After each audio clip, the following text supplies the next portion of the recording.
So I will give a brief introduction about myself. I'm a graduate of Brooklyn College. I hold 2 undergrads in joined SolidarityNYC about a year ago to sort of work in alternative economies. Finance and ethics is sort of the mix of philosophy and business. This is philosophy and finance, so alternative finance is sort of where the two met. I've been working with SolidarityNYC for about a year now, helping with project implementation, research, and I do the books, I do some accounting work. Our panelists here, starting from my left, Steve Wong is a loan agent working with the Working World, a nonprofit organization that provides investment capital and technical support for worker cooperatives using an innovative financial model. He's graduated with a bachelor's degree in global ethics, global economics, and community studies from UC Santa Cruz. In 2001, Steve founded Open Movements with Diego Duarte. His organization helped coordinate educational programs based on democratic worker cooperatives, educating people based on democratic worker cooperatives based on the Argentinian model. To his left is Rose Espinola. She's a national organizer with the Responsible Endowments Coalition. Rose began organizing around endowment issues as a student at the University of Pennsylvania. She's management company HEI Hotels and Resorts. She's excited to be working on Go Fossil Free campaign with students who are asking the universities to divest from fossil fuels and reinvest in local alternative energy. To her left is Deyanira Del Río. She's the coordinator of the New Economy Project, formerly NEDAP, the Neighborhood Economic Development Advocacy Project. She leads the New York City Immigrant Financial Justice Network, a coalition that promotes immigrants' rights, economic rights, and financial inclusion. She's the board chair of the Lower East Side People's Federal Credit Union, vice chair of the National Federation of Community Development and Credit Unions, and a board member at the New Immigrant Community Empowerment Organization. And to her left is Leah, Jeannesdaughter, Klerr. Get that right? Okay. And she has a passion for shifting our entire paradigm away from the current model toward a cooperative, interconnected, sustainable model. Some of her recent work includes serving as New Economy Outreach Organizer for the Public Banking Coalition, joining the Leadership Institute for Ecology and Economy class of 2014, and earning a certificate in permaculture design. And with that, I would give each of the panelists about 3 or 4 minutes to give a short intro. And the mic's on. Yeah, it's on. Great. So my name's Steve Wong. So I first got involved in worker cooperatives in 2009, going down to Argentina to learn about the recovered businesses, learning about the worker co-ops that were sprouting up. They were bankrupt businesses. The workers were reopening them as democratic worker co-ops. I ended up being there for 2 years, studying at University of Belgrano down there, and then eventually working at Hotel Bowen, like a 20-story worker-owned hotel in Buenos Aires. It's centrally located, so I got a chance to meet a lot of different workers from a lot of different co-ops from around the country. And it's in Argentina, that's where I first met the working world. In Nicaragua, we have an office in Nicaragua and Buenos Aires as well. The one in New York is our 3rd office, and down there it's called La Base, and they played a very critical role in the co-ops down in Argentina because there's, as illegally occupied businesses, there's no access to capital. Something very similar we see here in the U.S. is the lack of capital that the worker co-ops have here as well. So it's really good. I'm really lucky to be able to come to New York and bring that experience with me and work with worker co-ops here as well. So.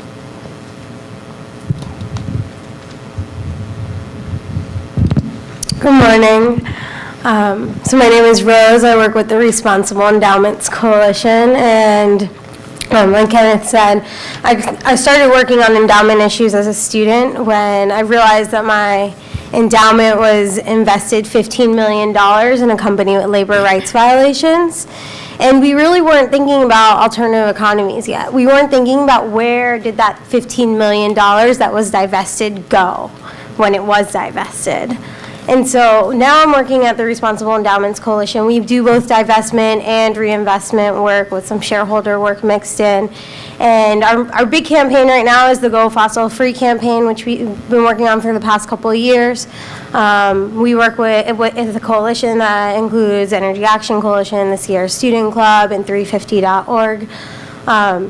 And I'm really excited about this campaign because we have 3 demands: stop, drop, and roll. So the first demand is stop investing in the 200 worst fossil fuel companies. The second demand is drop, so divest from those companies within 5 years. And the third demand is roll. So roll that money out of fossil fuel companies and into alternative energy and alternative economies. Some other work that we do is around community investment. About a dozen schools that we work with at REC that are part of REC have invested in local community development financial institutions, so like credit unions and community banks that keep capital locally in our communities, and that's also really exciting work.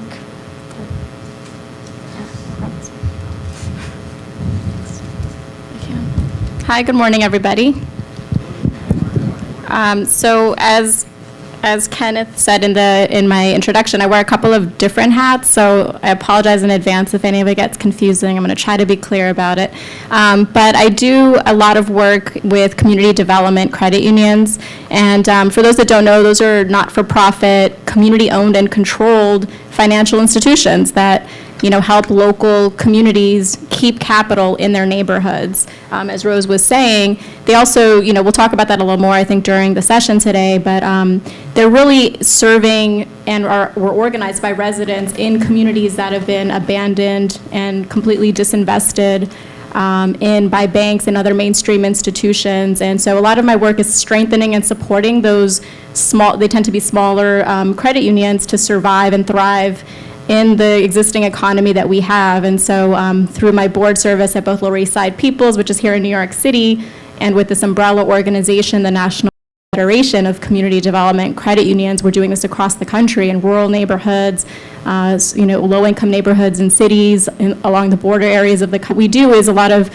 sort of organizing coalitions and working with community-based groups in low-income neighborhoods and communities of color to fight economic discrimination and to promote and support also community development finance and other better models. But through that work, really, my focus has been shining a light on what's wrong with our current system and working in collaboration with lots of groups and allies across the country, really, at this point, to sort of bring, shine a light on how banks are actually, obviously we all are aware now of the harms that they've done to the global economy, and to individuals, but also to talk about how the impact they have on communities, on local neighborhoods, and how actually banking practices can perpetuate economic inequality and segregation and poverty. So hopefully I'll be able to bring to bear both sides of my work in the presentation today, and look forward to chatting with all of you. You look great out there. Good morning. My name is Leah, and I am here representing the Public Banking Institute, which currently is an all-volunteer organization. So my time with them, I am not staff with them, unfortunately.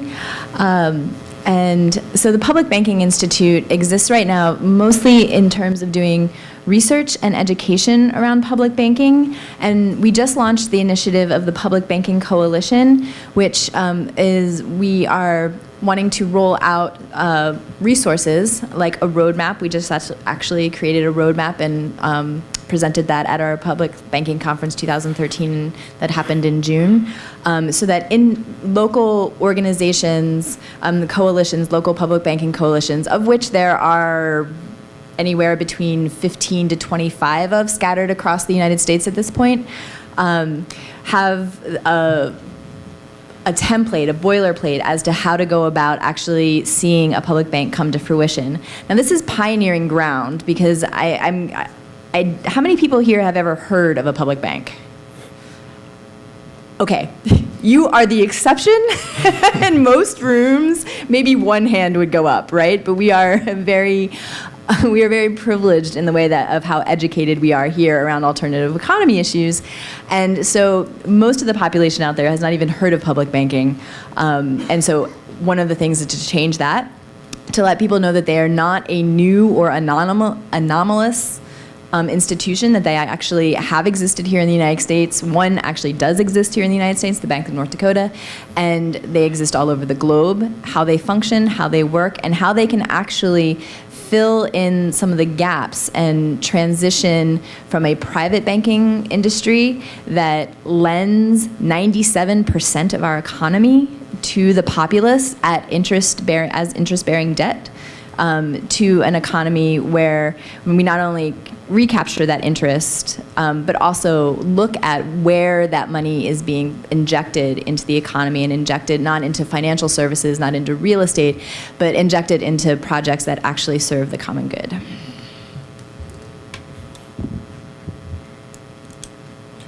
Thank you, panelists, for those wonderful introductions.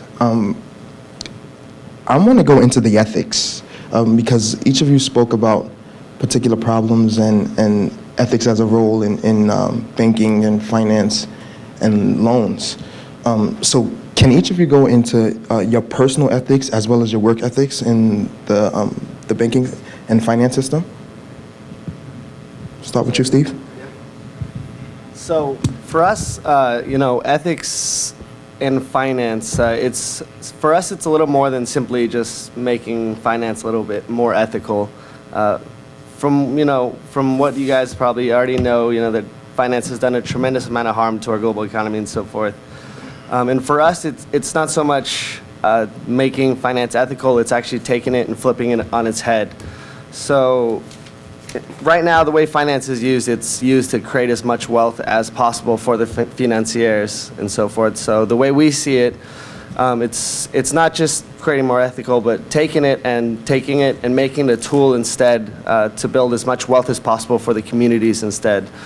So for us, ethical finance really means maximizing the wealth that's created with the groups we work with, and not necessarily, I guess that's my best answer.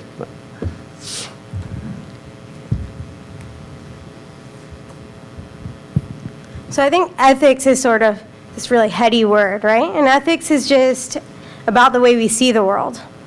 And the way we see the world has to do with our lived experiences. So I feel like my ethics around finance has to do with where I'm coming from. And all of our ethics have to do with where we're coming from. So I think with this question, it's useful to think about, how did I get here? So I grew up in a suburb of Miami. It's a majority people of color community, but economically privileged. It's one of the few communities like that in this country. It meant that me and my friends all grew up with some sort of critical race analysis, but that was heavily compounded when I went to school in the city to a segregated high school. And so I had this critical race analysis when I went to college, but I still didn't really want to go to college, and I decided I would just go so I could make a lot of money. And I went to Wharton at the University of Pennsylvania. And they taught me to be an oligopolist. And I realized that this wasn't what I wanted. And so I started to organize with other students. I started to organize in MECHA, which is this student organization that's based on a mixed race identity and a commitment to organizing. And I realized that I couldn't be tokenized into making certain decisions supposedly to help my communities, but rather that we need to make decisions collectively. So I think that goes back to my ethics around finance, is that I think that decisions need to be made in community. They need to be made more collectively. And that's why I'm really excited about this reinvestment work that we're doing with the Go Fossil Free campaign, because it's about taking money back.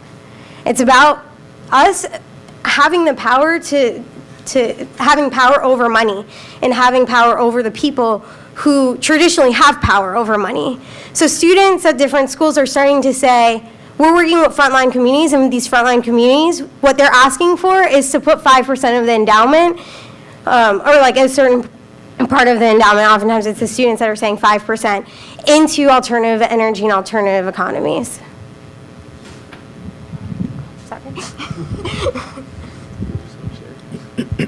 So I think that, I think one of the best illustrations for me to describe the ethics, through which I come at this work and the organizations that I work with is just to explain some of the differences between what we're doing versus the traditional kind of financial system. So one is that, whereas the current financial institutions that dominate our economy are global, right, and for-profit, and, they have investors and shareholders that they are trying to maximize profit for. Our institutions, community-based credit unions, cooperative financial institutions, are not global. They're very local. They're community-based. They're, very specific and targeted in what they're trying to do and what communities they're trying to serve and revitalize. And they're also not-for-profit, right? So they don't have these pressures to maximize profit at the expense of the members. And there's no incentive for them to do that either because they're cooperative. And as I think probably everyone in this group knows, cooperative means that the institution itself is owned and controlled and democratically operated by everyone who has money in the institution in this case. Everyone who becomes a member of the credit union opens a savings account. So whereas you go to a bank and you're a customer, when you open an account, you go to the credit union, you put in $25 typically with our kinds of institutions, and you become a member/owner of that credit union. And so you, there, as a result of that, get a say, you get a vote, no matter how much money you have versus other members. It's one member, one vote. For the board of directors, for the credit committees, all of these bodies that make decisions about what that credit union is going to do with the money it generates from its members, where it's going to go. And, someone in, when you think about these credit unions based in low-income neighborhoods, in immigrant communities where a large share of their members are actually undocumented, some of the most marginalized, people in the country, those are the people who get to actually make decisions about where their deposits, their savings, their hard-won wages, how they're going to get spent and reinvested in the community, and what are going to be the, who is the credit union going to serve? What's the impact it's trying to have?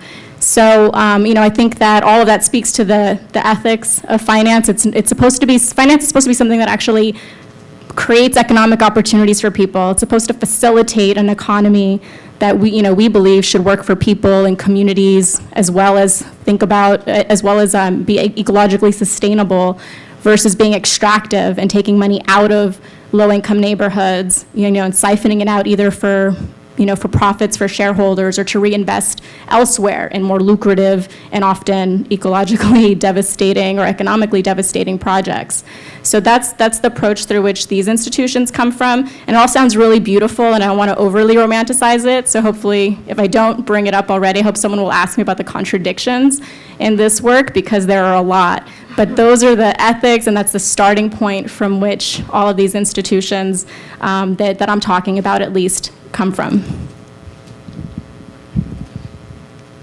Okay, so I had actually, I hope it's okay for me to take this, because ethics is something, again, as Rose said, it's kind of a heady word. If we think about what ethics are, and when we call something unethical, it's kind of interesting, because it's not that a system is ever devoid of ethics. Like Wall Street has ethics. They have an idea of what is right and wrong, and they don't think what they're doing necessarily is wrong. It's just that their values are a bit skewed. And I'm a permaculture person, and permaculture is very, very clear about what their ethics are, and I really like that about permaculture. And as Alexa said the other night, there's a zillion different strategies, and then you have guiding principles, but even at the core of that, there's always ethics. What are your ethics? What are those things that guide you, even beyond just principles? And so some of you might be familiar with the Venn diagram of sustainability, and you have this idea of, say, economy, social community, and business and economy, social and environment. And how permaculture puts this is earth care, people care, and fair share future care. And and I didn't get a chance to draw the upside down Mickey Mouse that some people have gone. So you have so instead of this all being interconnected, you have the economy sort of as its own huge bubble, right? And then you have the environment and the social ones as the sort of little ears, and it's turned on its head because it actually trickle down doesn't work, right? It's suction up, right? We suction out of the environment and we shrink those resources, and we suction up out of community and shrink those resources into this thing, the economy. Well, what if our ethics looked more like this, where they're all interconnected, and this idea of a commons, or these resources, which is also, as Alexa said, not new, although very much so more tied to indigenous kinds of ways of being that have been relegated as inferior by our cultural Western paradigm of quote-unquote civilization. What if that was actually an integral part of when we looked at this, where we put our resources, where we put our strategies, how we build out from this? And so I just invite you to sort of think about fair share, future care, as actually making that our economics look more like this model. So, thank you.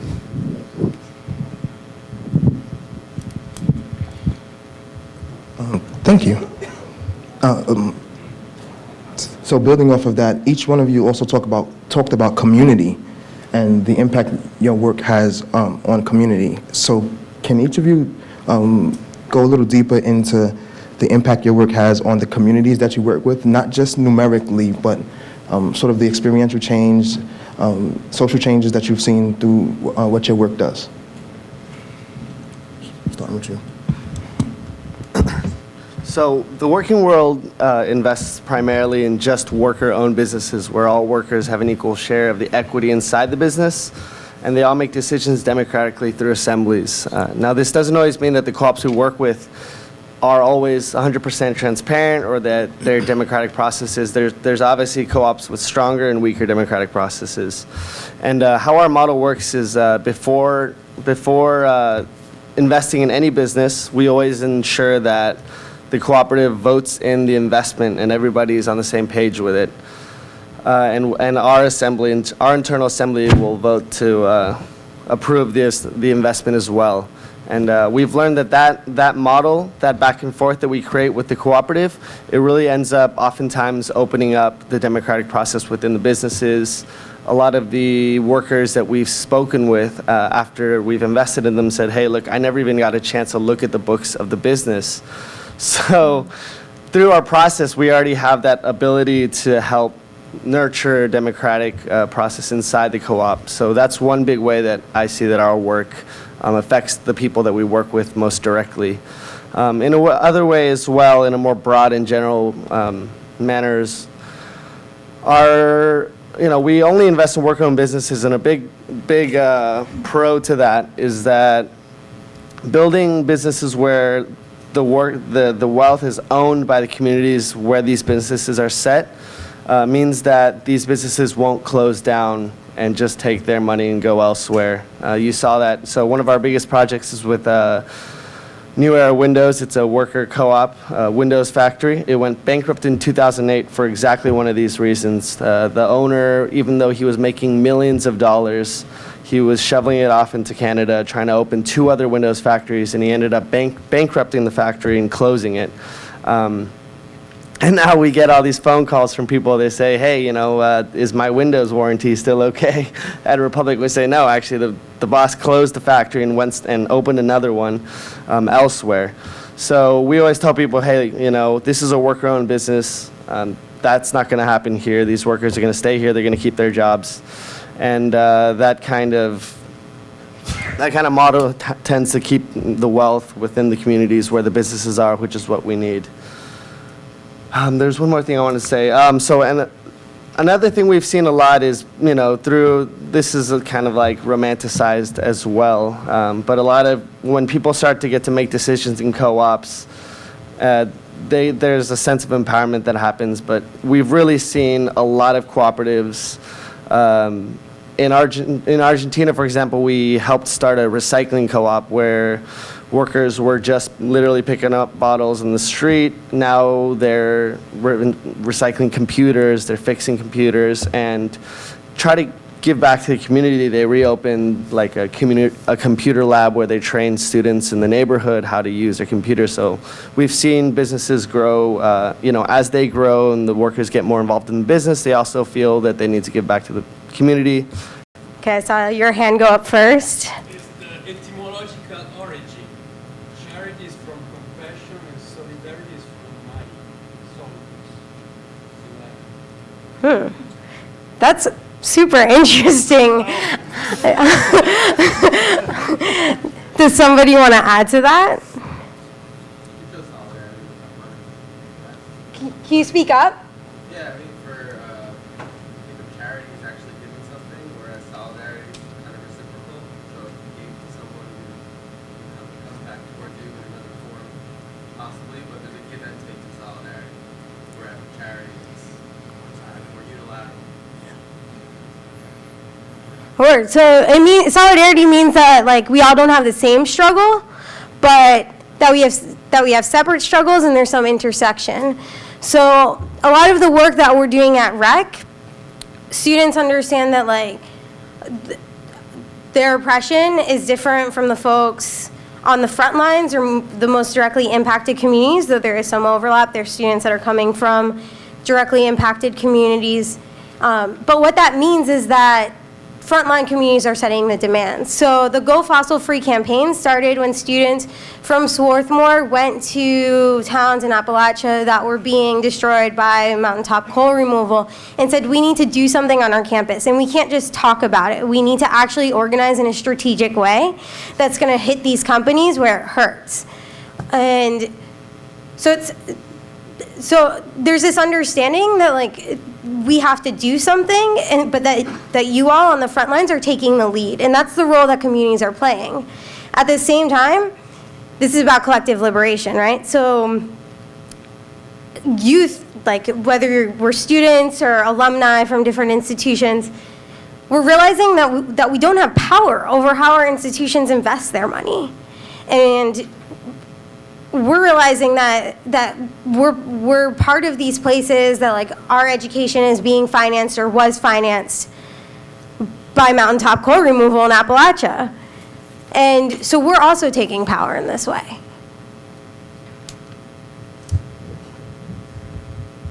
So as far as impact on communities, I have some broad and some specific examples.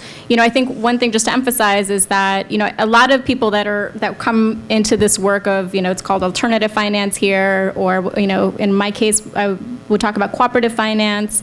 These aren't people who are interested in banking or even finance, right? We come at it from different lenses. So my organization, the New Economy Project, has a real focus on communities, on neighborhoods, and on racial justice. And so the interest in how we got into this work was because banking institutions control to a large degree whether money is flowing through and staying in a community, and too often it means that through their activities or through the sort of fringe and predatory institutions that they fuel and finance in low-income communities, they're actually extracting money out of neighborhoods. They're harming the people who live there, both on the individual and family level, but also on a neighborhood level, right? So you need capital in a community to have a healthy, safe, thriving neighborhood.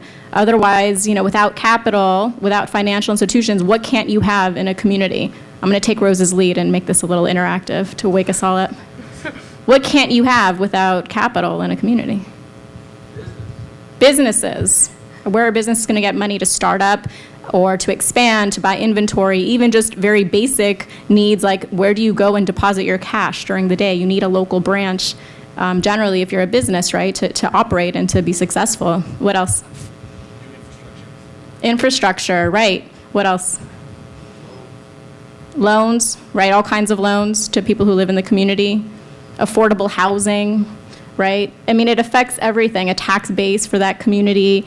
And so that's really, by bringing capital and bringing institutions that build and create wealth in the communities and keep capital there, we're enabling all of these other things to happen. So the credit union, for example, that I work with, one of the concrete things that we've done is preserve truly affordable housing in New York City.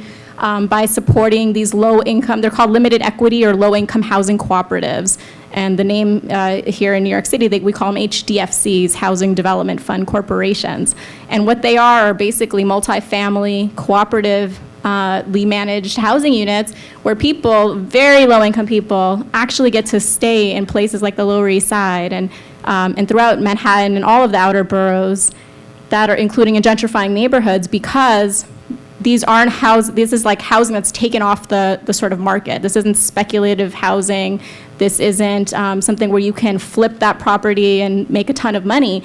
They're limited in terms of how much you can resell for and who gets to buy into the property. And we have stories where through the loans that we've made, we've been able to help low-income families sort of buy homes for a few $1,000s sometimes. And they're not always that cheap, but they're very truly affordable and keep people in the communities. It prevents displacement, it prevents gentrification, it keeps we also make loans directly to those buildings themselves, which no banks want to do. Not surprisingly, banks aren't interested because this is non-speculative. It's not something that can be hugely lucrative for either developers or for the lenders themselves. So we've been able to keep hundreds of those developments, those housing units across the city, keep them strong, keep them functioning. So that's just one example. We also, do a lot of small business, very small business, tiny kind of lending. We've lent to worker co-ops as well and hope to do more of that, both through the credit unions and through New Economy Project. And the last thing I would say is that we also, just by virtue of, I think as Steve was saying, you're giving people who live in communities where the message has been this community is not worth investing in, right? And this is a community where, especially when it was started in the mid-'80s when the last bank branch closed in a 100-block radius of New York City. And community residents organized, challenged that bank that wanted to leave the community, and that challenge, that organizing movement, ended up bringing about this community development credit union that now has $35 million in assets, is the biggest of its kind in New York City. It's still a puny little twerp by banking standards, but it's made huge impact and has expanded and now can serve low-income people throughout New York City. But you're sending people in these communities a message that this is possible, that this is something that you can participate in. It's not just that we're gonna serve you with a few token things, but this is yours, this belongs to you. And providing real channels for them to participate, to start understanding the economies of their communities, to understand how they can get involved. And as a result, we've been able to really build, I think, a really special kind of institution, and this is just one of hundreds across the country. And the other thing that we've done is, as a responsible, cooperative financial institution, we actually go beyond just providing the services and the lending and the traditional kind of finance services to making a point to take a lead in advocacy and policy work. So, last summer we went down to Washington, D.C. to testify in front of Congress to the House Financial Services Committee, which is made up of not our necessarily like-minded types there. There were a lot of very conservative, Southern, anti kind of Obama people in that committee, and we went and the hearing was about financial reform, the Dodd-Frank Wall Street Reform Act, the Consumer Financial Protection Bureau, the new, relatively new agency now, the federal agency that is the first of its kind that's charged with sort of policing the marketplace and protecting consumers, individuals in the financial marketplace. And all of the other financial institutions there were predictably talking about how regulation is destroying them, it's preventing them from, really revitalizing our economy and lending to small businesses and all of this kind of stuff. And, I was there as the lone person saying, well, we're a small lender, we're a small business, and this is not harming us, and we want this. We support this law, we think it should be preserved and strengthened. We support this agency because even just out of self-interest, our institution was much more harmed by the crisis that was caused by reckless lending, by sort of rampant, reckless kind of activity and speculation by banks, than we are harmed by having to follow a few consumer protection laws that we basically were following anyway. So, taking a lead in that also has a much bigger impact, not just on our neighborhoods, but on neighborhoods across the country, because we can be a voice saying, we support meaningful regulation, we support reining in these reckless practices and creating a financial marketplace that's fair for everybody. It's not contrary to business. So lending our voices to campaigns and things like that also makes a huge difference, we hope, in our communities and beyond. Thank you, Day. Wow, I love the work that you're doing. So I really loved what Ed Whitfield said last night when he talked about reframing community development and what that word means, and reframing it in a truly democratic, collaborative, cooperative terms. And, how many people are familiar with Gar Alperovitz? Yeah. So I've seen him speak a couple of times, and one of the things that I love is that he has this sort of way of catchphrase of, I'm talking to the person in your chair. We're talking to the people, as leaders, we will be going out into communities and talking to those people. And Ed also talked about cynicism, and we all can sort of identify apathy and hopelessness that communities feel when they're not very empowered. Public banking, interestingly, will rely upon a well-informed and empowered community in order to gain traction and actually form public banks. One does exist right now in North Dakota, and remarkably, I think the reason that public banking is getting the traction that it is right now is because of the way that North Dakota survived the 2008 collapse. That communities there have not struggled in the same way that communities in other places have struggled, because their assets were protected from the antics and speculation of Wall Street by the Bank of North Dakota. So their assets were really protected, and their assets have been working for communities there. But if this idea is going to gain traction and public banks are going to pop up in other places, we need well-informed, empowered communities full of well-informed, empowered citizens. Now, this question also brings up something that people are like, well, public banking, doesn't that mean involving the government? And don't we not trust the government? And it is, in my mind, exactly that kind of thinking that gets us into these kinds of problems, because who is the government? Last time I checked, we live in the country where it's supposed to be we the people, and yet, again, when we're talking about this culture of cynicism, this culture of scapegoating, and this culture of apathy, we have a citizenship that feels very disconnected and removed from government and from policy. What I believe the impact on communities that public banking can have is actually really putting a fire under people's horses, and asking them to become more engaged, asking them to look within their own circles and identify the people. And I ask you at your tables right now and throughout this weekend to do this amongst yourselves. Who amongst you are brave enough to put yourself up for office, to become the government, to become representatives of your community, to form these institutions that can actually develop communities in collaborative and democratic ways? So I think the impact on community that what I'm doing and what public banking is doing is to really ask communities to step up and be willing to engage. The fact that Dag actually goes to and testifies to Congress, like this is the kind of participatory democracy that we need to see in our communities in order for all of these amazing ideas to really work. Thank you. Thank you, panelists.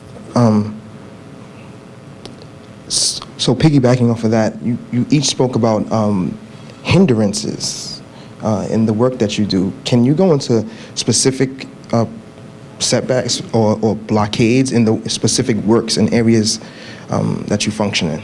Starting with you, Steve. So the working world is an investor. It's a loan fund, and one of the major hindrances I guess we see is that when we invest in a business, and our primary goal is to make sure that the wealth stays with the business that we invest in, which is totally contrary to how banks normally work. Now, without that motive, there's not as much. It doesn't make as much sense to. How do I say this? So, basically, when we invest, when we invest in a business, we're looking to maximize the wealth that's in the business. So that means we get a small, maybe 5% return. That way, the workers are the ones that really reap the rewards. Now that means that, for us to get investors to invest in our loan fund, it's really difficult because most people that invest money, they're looking for, at least a 10% return, 20, 30%. So to get people to realize that there's other reasons to invest their money, that there's social returns that they can be reaping, it can be really difficult. Now, a lot of times people can say one thing, they say, hey, I like supporting nonprofits, social, new economy initiatives and so forth, but then they turn around, they take their savings, they put it in somewhere where they can get their 20% investment. And, it might not seem connected, but this 20% investment is the same company that is making your cousins, your family work for minimum wage and to really extract that wealth out of that community. And then sometimes it's hard to make that connection with people to say, hey, that investment is, it's working against your community itself. So to get people to divest from that and invest in lower return funds sometimes can be pretty difficult for us. So.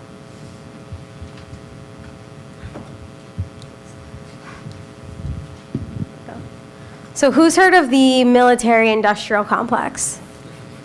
Who's heard of the prison-industrial complex? So there's also this thing called the education-industrial complex. Who's heard of that? Okay. So a lot of the work that we're doing at REC, we're doing through the education-industrial complex, which means we have access to over $800 billion. $400 billion of that's in the endowment, which is like the savings account of a university, and $400 billion is in the operating budget, which is sort of like the checking account of the university.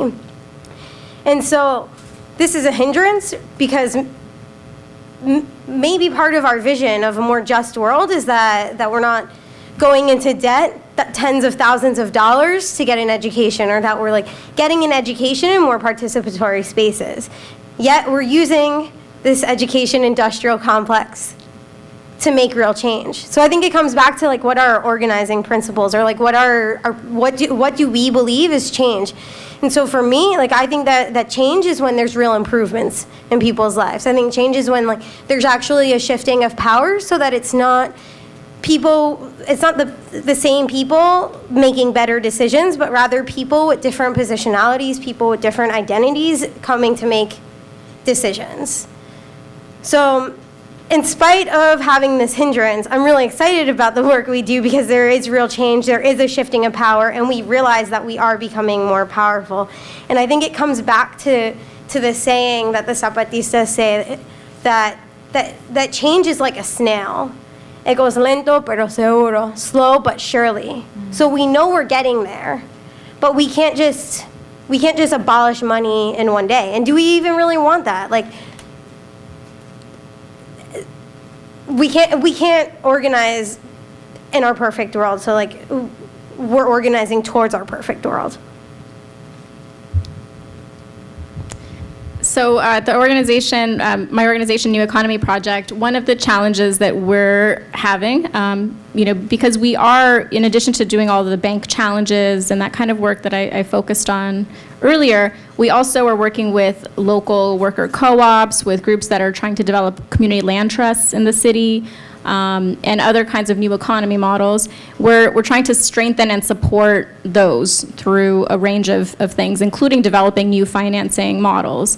At our organization, we've actually been able to raise really flexible capital to be able to start loan funds that have been then since replicated by other organizations or by New York City. We have a foreclosure prevention loan fund that basically helped homeowners that were targeted by predatory lenders and were at risk of foreclosure.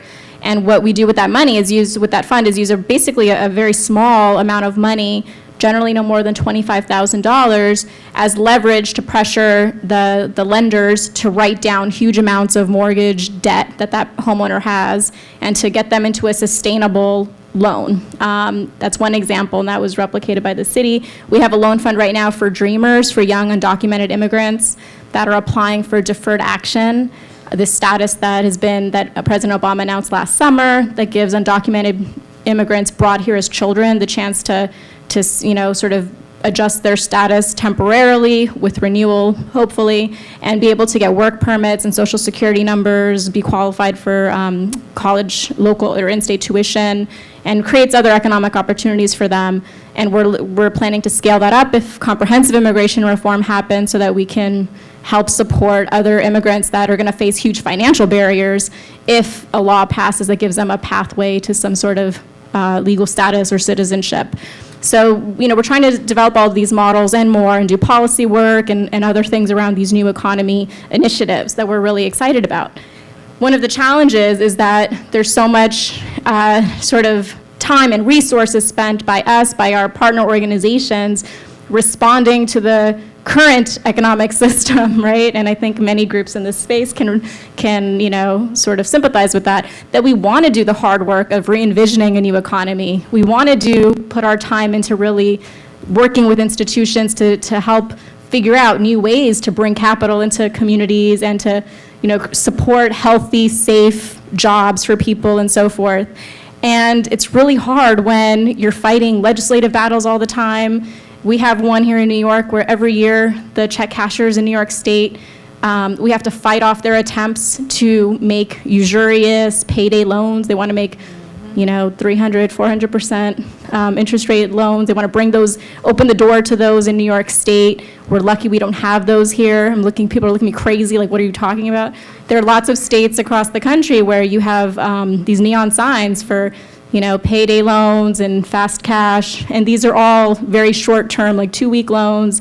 They're supposedly to help people get from paycheck to paycheck, but they're really sort of debt mills, debt traps that people keep flipping, and they get trapped in these loans. You start off borrowing $500 maybe, and you end up paying $5,000 to $10,000 by the time you're done paying it off because of the way that they're structured.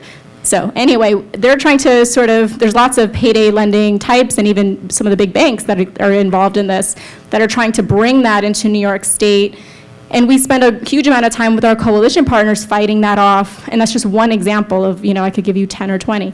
So it's really sort of distracting from the work we want to do to envision the new economy, to work with groups, to organize and bring a racial justice and a base building, groups and that kind of lens into this work, to diversify the kinds of organizations that are thinking about new economy when you're constantly having to fend off these predatory actors that are in the here and now.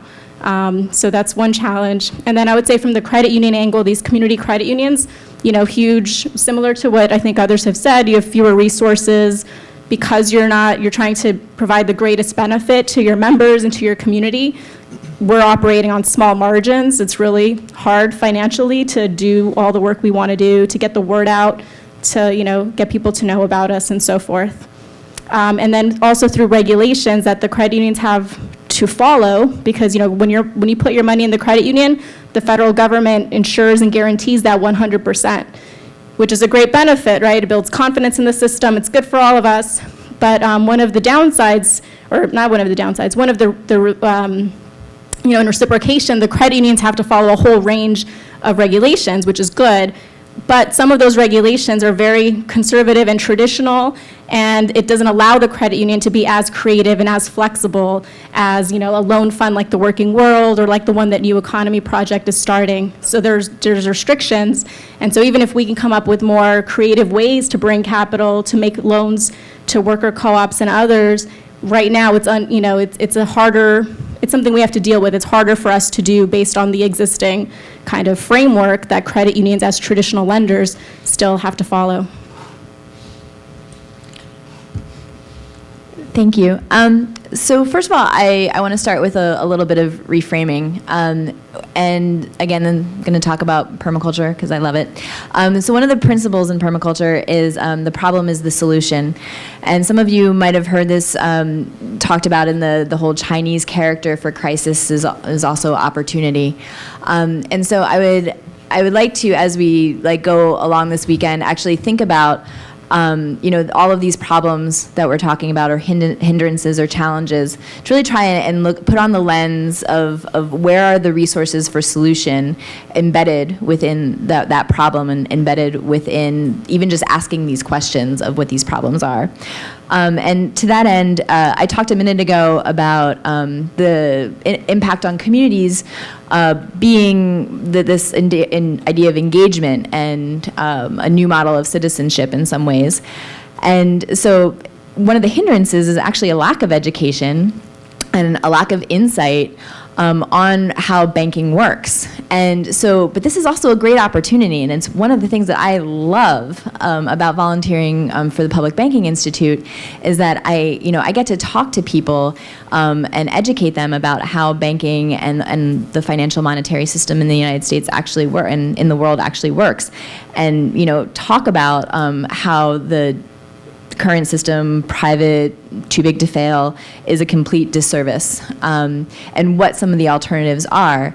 And it's actually interesting because one of the things that I get is like, well, why? Oh, okay, so let me backtrack just 1 second and talk about divestment.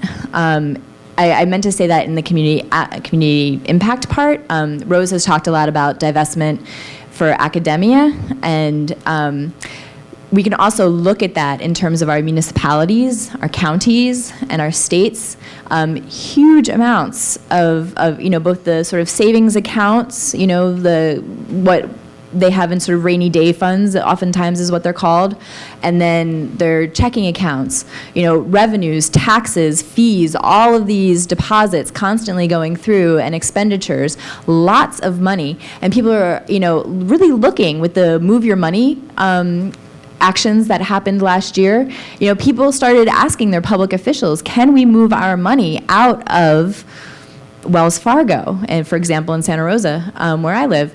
And the answer was no, actually, because the financial banking landscape is devoid of other options. And people are like, well, what about credit unions? And as Day just talked about, and I'm really glad she did, credit unions are awesome, but by the nature of their contracts, their banking license that they have, they're under an incredible amount of restrictions with what they can do and can't do. And that actually disallows municipalities from using them as their primary banking institutions. And so that's where, all right, so where's that an opportunity? It's an opportunity to actually create some new structures that actually serve the needs that we have. And in the case of what I'm working on, that's public banking. Other hindrances further down the line, once we get an engaged, knowledgeable citizenship and engaged, knowledgeable public elected officials who are willing to actually form a public bank or get close to that, you know what? There are going to be people who are trying to stop us. Even in California right now, we are facing some tricky legal logistics issues around the state constitution and what the state constitution allows or prohibits municipalities and counties doing in terms of creating credit and lending money. And it turns out that we have some very smart, savvy lawyers who figured out that there are charter cities, and charter cities can have for charter cities to do these things. On the other hand, okay, so who's to say that the banking lobby then won't go to Sacramento and try and lobby for changes in the state constitution, to disallow these things? So there's great challenges ahead, because there's no doubt that there will be backlash from the large private banking industry. But again, this is an opportunity for engagement and for actually going to Sacramento and testifying, for engaging our public elected officials as to why it is their fiduciary responsibility, and that's a phrase that you all should become aware of because of the Cypress heist, right? Our federally insured money, we don't have priority over that anymore. us as individual depositors, thanks to some laws that were created, no longer have priority. If a bank were to go bankrupt or were to fail, and next time they will, because now, and these are the kinds of questions that we need to ask our elected officials, who fiduciary responsibility is to keep the assets of our municipalities, counties, and states safe. So this is actually an opportunity, again. So when those lobbyists come from the banks and say, oh, this is good, we need to be there testifying and saying, actually, hold on a second, these protections are good, and these institutions will serve our communities, and here's why. Great, thank you. It's 10:40. We have 10:45 actually. Have about an hour left, and so I would like to open the floor up to the guests. You guys, if you would have questions for our panelists. Anyone with a question?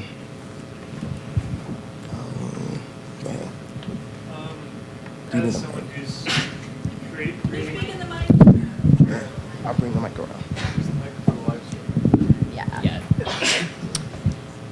As someone who's creating a social enterprise as a cooperative, what are some creative models for financing cooperatives you guys have had experience with or would recommend to someone who's looking to kind of take an entrepreneurial direction in that space?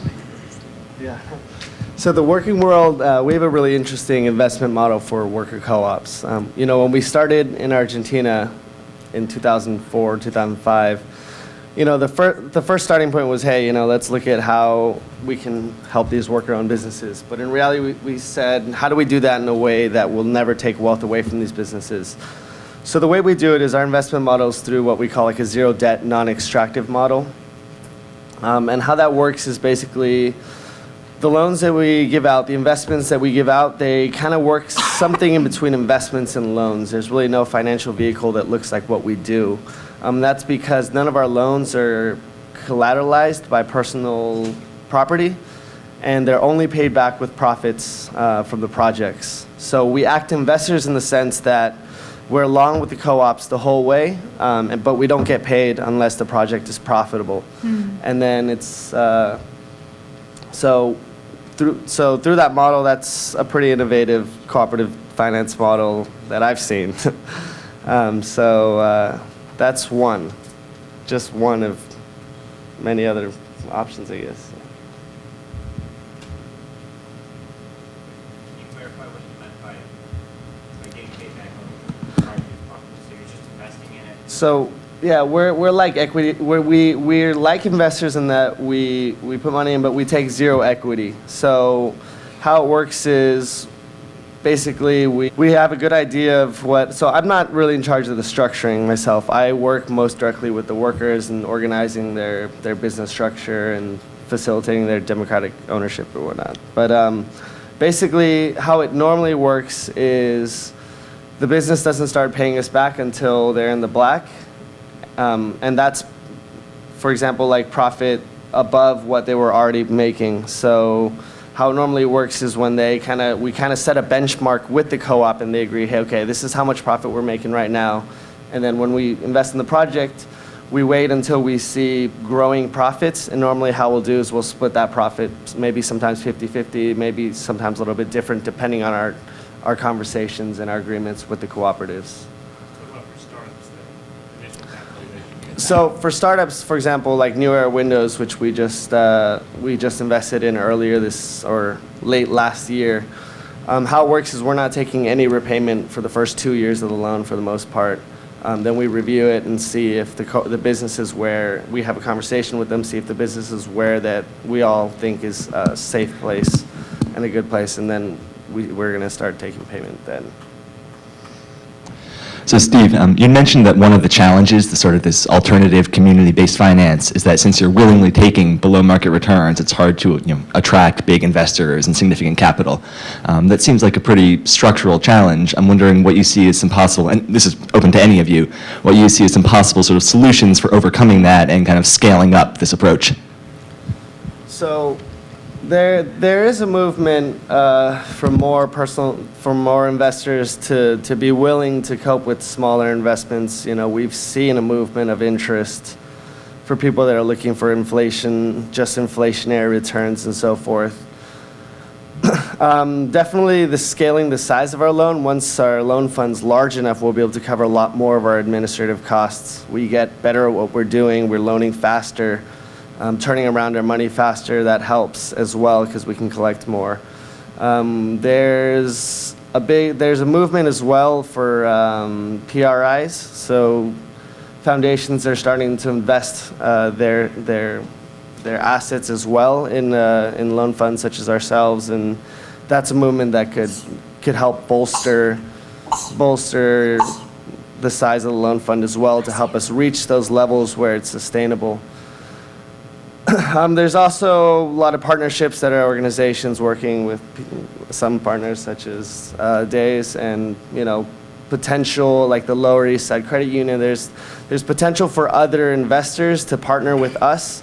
So for example, we can front the risk of say something like New Era Windows where it's a startup, it's very unsure, there's a lot more bureaucracy around credit unions and so forth, but say once we establish the investment, it becomes successful, we might be able to work with them to divest our money to bring to other riskier investments, and in that way develop more of a network for funding and so forth. I would like to say a piece about that. I actually have some fact sheets about the Bank of North Dakota and what they're actually doing.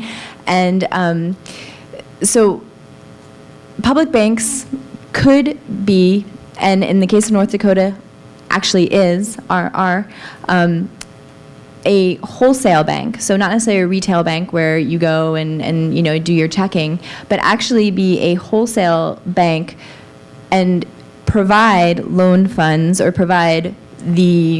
extend the credit to organizations like Steve's to provide these amazingly generous, very low debt generating types of revolving credit as well as capital credit. I would just add really quickly that, something that we're thinking about a new economy project is we are starting a loan fund that's going to be available to worker co-ops and other kinds of social justice enterprises. But we are talking about collaborating so that we can maximize our different pools of money. So credit unions have done this for a long time through what are called participation loans, where you share, you sort of pool your funds together. It's a way to take limited resources, limited capital, and pool them all together. You share in the risk, you share in the profits that are generated, and so forth. And so following that kind of model is another way that, within a cooperative system or within sort of a more, sort of within this kind investment community, we can maximize capital without necessarily having to bring in, other kind of investors that are looking for higher returns and that really limit you in what you're able to do. So there's a trade-off with bringing in more traditional kinds of investors, and it's left to be seen whether, people will need to go there, so.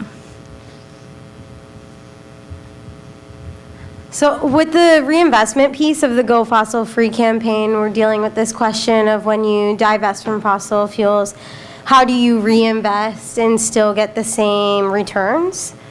And I feel like this is along the same lines of the initial question. And so we're working together to with SRI bankers as well as community partners to figure out where should money be reinvested, but also how to get the same returns. And what we're finding is that even though most of the money being divested is coming out of stocks, out of public equity, it can be reinvested in certain ways, like in CDFIs instead, or in certain loan funds, like green revolving loan funds. And if you're interested in learning more about this, you should come to REC, the Responsible Endowments Coalition's workshop tomorrow.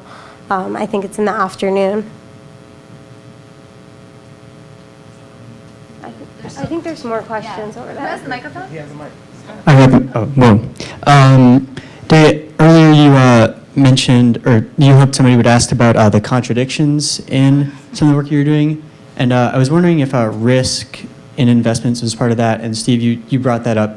It seems that some of the investments really slow returns might be riskier for your organizations. So, all right, you took me at my word. All right, so there's a lot of contradictions. I think we have touched on some of them, right? Like some of the, we want to be super creative, but we can't always do what we want to do. There's also, like with every cooperative, I think Steve touched on some of this as well. It's hard to be part of a cooperative, right? Like imagine at your table you decide together to start a business and run that together and make all the decisions about pay and hours and so forth. Like, being a cooperative and keeping that kind of democratic process going is not easy. So there's a lot of challenges there in terms of making sure that the leadership of our institutions is representative of who we're serving, has that, how do we make that accessible to people and so forth. But as far as, as far as what you're asking about risk and the actual kinds of lending and investments that we do, we don't necessarily see higher risk. We probably have higher delinquency rates in some of our product lines, some of what we do. And that's typical of a credit union or any lender that's serving a very low-income population. There's higher rates of people that are behind, that might be behind a month or two. We don't necessarily have much higher rates of losses. So it's sort of, you can have higher delinquency rates, but people do catch up and pay off. And we have good repayment sort of success with most of our loans, especially given that we're not doing traditional kind of credit history checks. We're working with people that, don't have traditional documentation necessarily and so forth. So that's not necessarily one of the bigger risks that we've seen. Yeah. In terms of managing risk as well, when we started in Argentina, people said, you're not going to get paid back until it's profitable. You guys, it's never going to work. And, we actually have a 98% success rate, repayment rate on our loans. And part of that, is developing a system. We have an internal underwriting system. So basically, like I said, all our loans are approved. Everybody agrees. Our internal assembly, the workers' internal assembly, like, hey, this project looks realistic. That helps. We're kind of project managers in a sense, where when that investment is approved, every step of the process of the project is also planned out. So there's like a check-in, a milestone every 2 weeks. These kind of like extra supports and extra systems also help minimize the risk that's involved. Something else that we do, part of our investment model, we call it just-in-time credit, really. And what we do is when we develop an investment, we also try to break it down to its most basic parts. So basically that means smaller investments and quicker investments.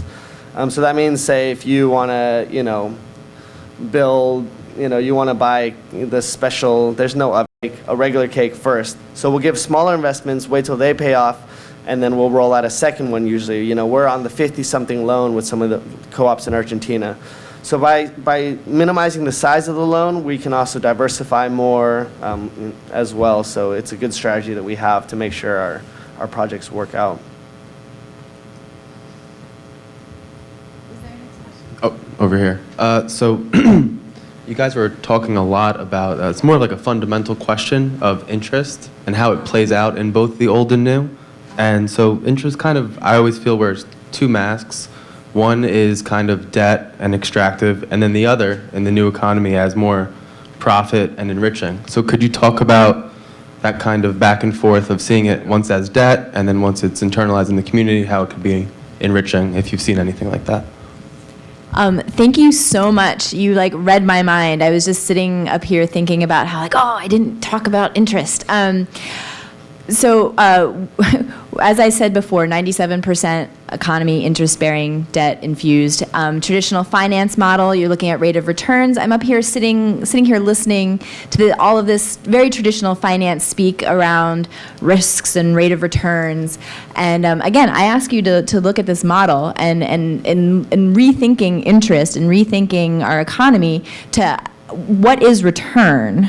What is our rate of return when we quote unquote invest, and what is investment?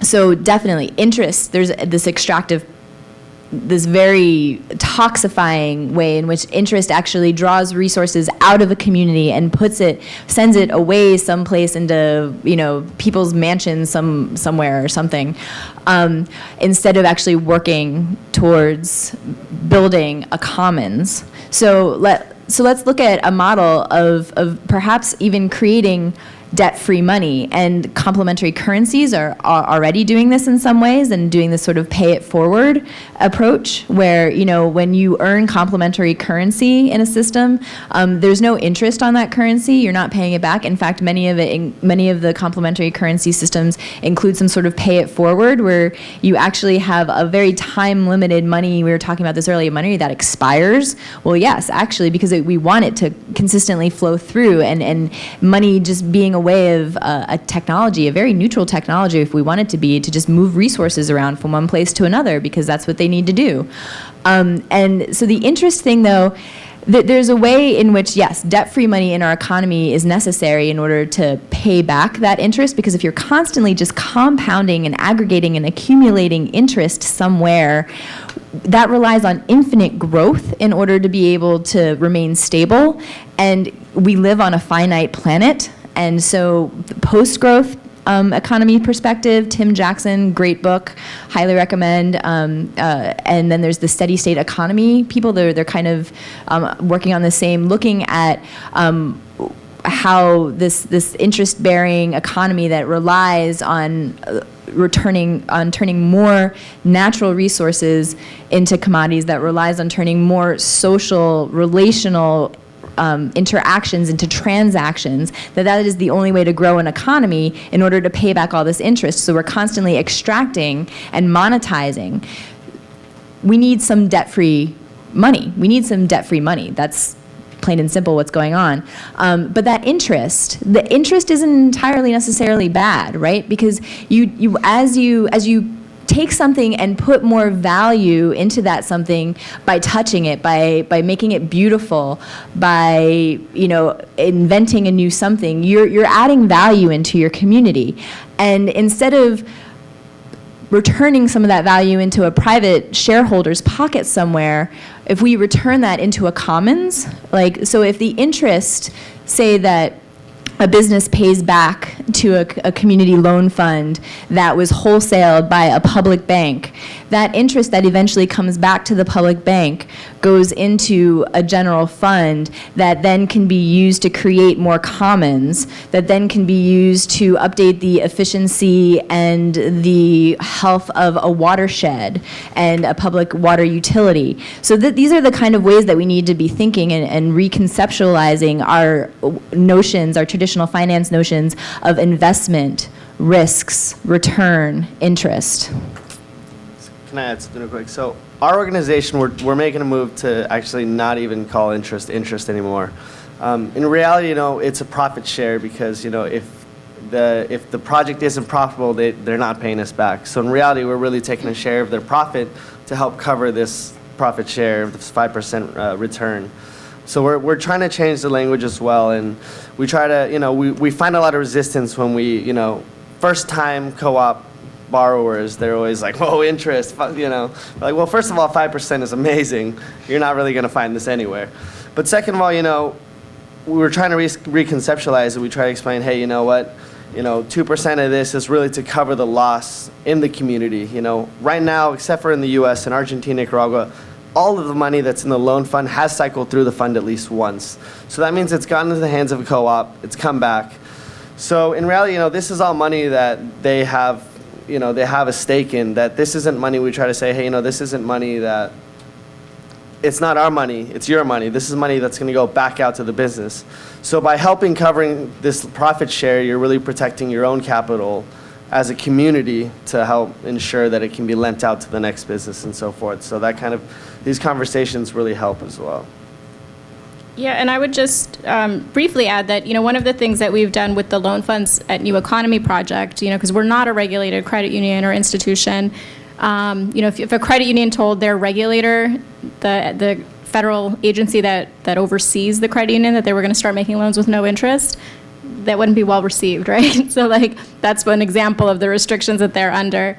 And you have to show that something, that this is going to be safe for the institution to do. In the case of the credit unions, I think similarly, credit unions are essentially cooperative loan funds, right? They're co-ops, and you put money in, your deposit as a member, and then it gets loaned back out, and it revolves. And so I think one of the things that the credit unions try to emphasize is that it's sort of out of solidarity, members should this is a community asset, this credit union, that we have to preserve and protect.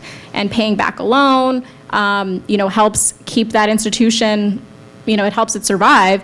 And then paying a little interest is what keeps enables the credit union to really not charge people high fees like banks and other kind of gotcha tactics.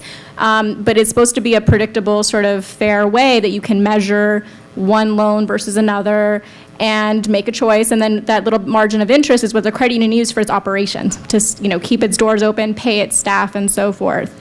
I do think one of the things we've done at New Economy with our Dreamer Loan Fund that I was describing for immigrants applying for deferred action, we actually, and with our some of our other loan funds as well, we've been able to raise granted funds, so a pure grant that we then use to leverage. Instead of making grants to people or just direct loans, we use those grant funds as like a sort of loan loss reserve, as like a reimbursement to an existing partner lender, which is usually a loan fund or a credit union, so that they use their existing capital to make the loan. And if there are losses, we'll underwrite the loan, we send it to them, they make the loan. If there are losses, we'll guarantee it. But that way we can take this small amount of grant funds and actually leverage it over 20 times or more, right? And so that's another way to maximize the limited amount of funds that we have as grants. So as a result of doing that, our Dreamer loans are 0% interest, which, as we're now in national conversations with groups about scaling this up, people are like, oh, that's not sustainable, we can't do that. But, people, first there is like a small cost the applicant pays to the credit union, a small fee of $20. We did that on purpose because we wanted it to be really transparent. It's like, okay, here's $20, that's the cost for the credit union to process this. And over the time of the loan, if you're late a month, we don't want you worrying about interest compounding or any late fees and things like that. It's just straight. You know how much you're going to repay every single month. There's no way that can change. And but if you take that $20 fee they pay up front, it comes out to actually like 8% interest over the life of the loan, which is very reasonable. It's better than you'll get anywhere else. But for some reason, us doing it in a more transparent way made everyone really nervous, like, well, who's going to do that? And so anyway, it is interesting conversation. I think we do have to construct new ways of thinking about it and thinking of it as a way of sharing risk, sharing profit, and so forth. Is that on? Okay, great. Hi, I wanted to offer a few examples that are complementary of things about financing the new economy and then ask a question to all of you. And since I'm down from Boston, I'll use Boston examples. In the public banking world, our treasurer, state treasurer, we haven't created a public bank, but he's established a program to put up to $10 million in community banks that are making positive loans to small businesses in their communities. And people might consider whether in their own states, the state treasurer who controls the money, even without a public bank, might be a place to focus on what are they doing about that and how might they advance the public money that's sitting around in the larger banks. Second, we've got, and you've touched on community loan funds, which have been around for a while. So the Boston Community Capital Community Loan Fund, which has been around 30 years, generally capitalized by high net worth individuals willing to put their money to social purposes, will deposit it there at a very low interest rate so it can be reloaned out. It's now rolled that over, so it's financed about $900 million worth of positive things in the community up there. I'm involved with a community loan fund, the Equity Trust, which focuses on community-supported agriculture throughout generally the Northeast, but around the country. Again, capitalized the same way. So I was wondering if you have other examples of positive community financing for the new economy, not the ones you're directly working on, but other positive models that you think people might look at and take back to their own communities.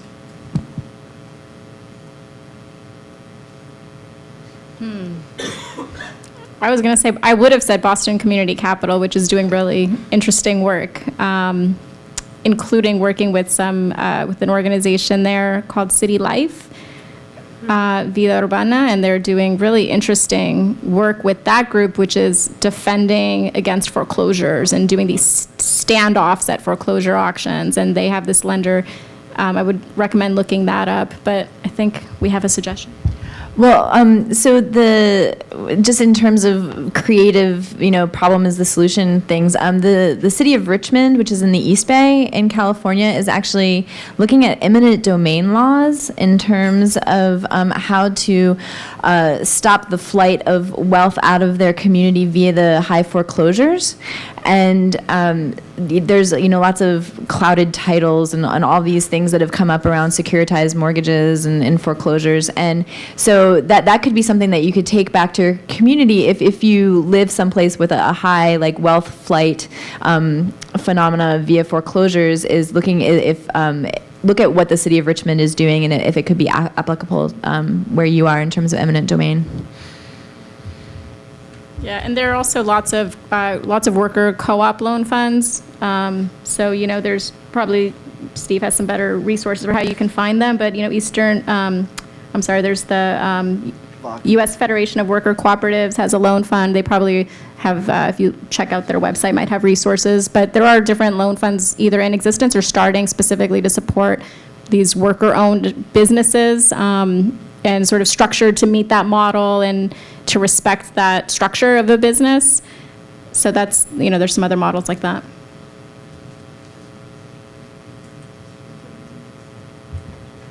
Go ahead, Rose. So at REG, we're really exploring the university as an anchor institution. That's something that started with the Move Our Money campaign, which REC was one of the organizations that started that a few years back. And like I said, over a dozen universities have now invested up to $1 million in CDFIs. So we're looking at alternative sources of capital, but also examining the university's moral obligation. And so a moral obligation because of stated values, but also because the university gets so much out of local communities, and because the university has a moral obligation to lead other investors. So I think it's really important that we think about the how, and how are we going to organize to sometimes make universities, make the CEO of our alma mater, or the place we go to school, put money into these CDFIs or into these community development loan funds or into community development venture funds. What is the mechanics?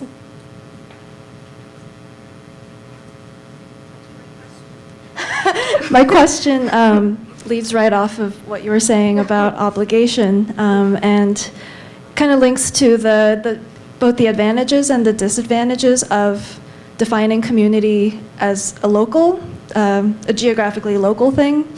Because on the one hand, it seems you're empowering that community who are affected by the decisions and what's happening, but you're also localizing the burdens.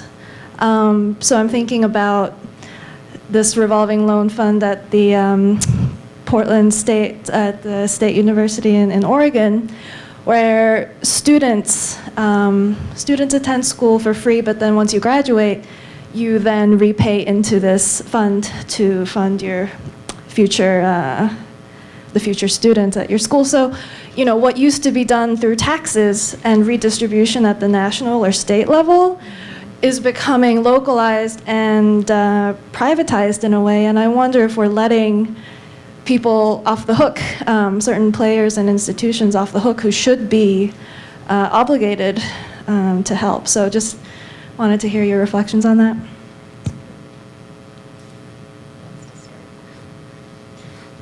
Yeah, I really appreciate that question. I do think there's so many examples where access to capital, access to debt is seen as the solution, right? To getting people into higher education, lifting people out of poverty, right? If anyone is aware of the microenterprise field, there's a lot of romanticizing of the individual entrepreneur, and all we need to do is make loans available to really poor, marginalized people so they can start businesses in New York City or San Francisco or somewhere where, the success rate of businesses is very uninspiring, right? And it puts the burden on them versus, do we have an economy that provides affordable that provides living wage jobs to people? Or, let's get everyone student loans so that we can go to college and graduate with mounds of debt that shape what people's choices are after college, right? And saying, well, the real debate should be, why do we have such public disinvestment from higher education? Why do we put the burden on low-income families to take on all of this debt and put those students, those graduates, at a disadvantage in our economy than someone who had the luxury or the fortune of having a family member pay for their education? So I think you're exactly right that, in our field, sometimes there's a real frustrating sense that all we need is more access to capital, and let's just tweak the interest rates and make it safe credit, safe debt. And, I do think that we need to think about what we want, what should be the investment that our public institutions make, that our government is making with our tax dollars, so that people don't have to take on that debt, no matter how low interest it is. So I really, really appreciate your question. Yeah. I think that's a really exciting question, because I think that there's different models of doing. So some people no longer have faith in government. Some people never had faith in government. And we also need to consider that money is globalized. So money crosses borders. People are crossing borders. Goods are crossing borders, often with low or no taxes and tariffs.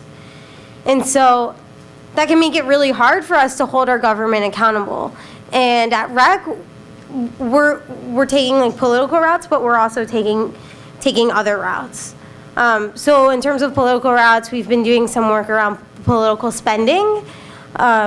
We actually wrote a resolution at Sallie Mae, calling on Sallie Mae to disclose who they're giving money to, because they're a member of ALEC, which is pushing forth legislation that makes students go more and more into debt, that allows for high interest rates on educational debt. So we put forward we put forward a resolution and worked with partner organizations, and we've also been writing a letter to the Securities and Exchange Commission with some universities, like the New School here in New York City. They wrote a letter with us, and Carleton College wrote a letter with us. But that change seems slow. So on the other hand, on the HEI campaign, we organized for 3 years at Penn. We were the second school to make a public statement that we would no longer reinvest in HEI. And it took a lot of work. We organized a coalition of 30 student groups. We used a lot of actions, like delegations to our CEO. But we were really clear on who could make the change. So that resulted in real impact in people's lives. And I think that we need to consider those tactics, and that this revolving loan fund in Oregon might just work because maybe we need to go outside of our governmental systems, and at the same time keep pushing our governmental systems. But we're at this point in a neo-modern world or postmodern world where we need to consider these solutions like they're considering in Oregon, because it's working. So workers at HEI, they got paid tens of thousands of dollars in back pay. They got their jobs reinstated, and this private equity business model was completely tumbled. And in that specific instance, it was very reactionary towards bad worker towards abuse of labor rights. But we can use the same model for the Go Fossil Free campaign, which is taking divestment a step further and actually using divestment as a tool to create alternative economies. So I just wanted to say one more thing about burden and government and that sort of thing. And I think, what was your name? Ho-Yu? O-U? I think what you said is very prescient, because it seems that we often, in the current system, place the burden locally, but then extract the benefit into this global diffuse market that again goes into private shareholders' pockets ultimately.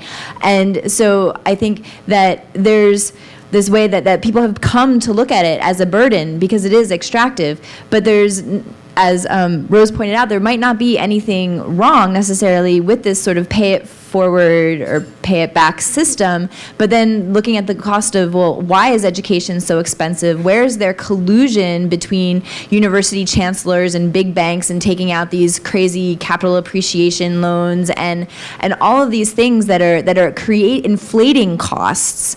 And then again, back to the thing like, yeah, we might not trust government, but let's look at making money a public utility so that we aren't paying these inflated costs of the goods and services locally, because all of this like interest and fees and everything is fleeing out, and that's what's creating the burden, is the flight of those what is the real cost of creating a loan? She said $20, right? So like, let's look at transparency and the real cost of things, including education, and why education is so expensive, and then look at, okay, who's paying fair share of what?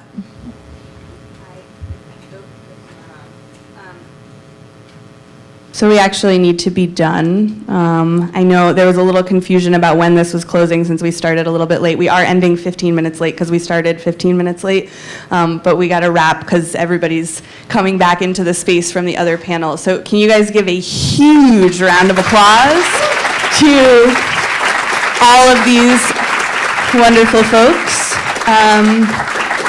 And folks who are coming in from other panels, please come in.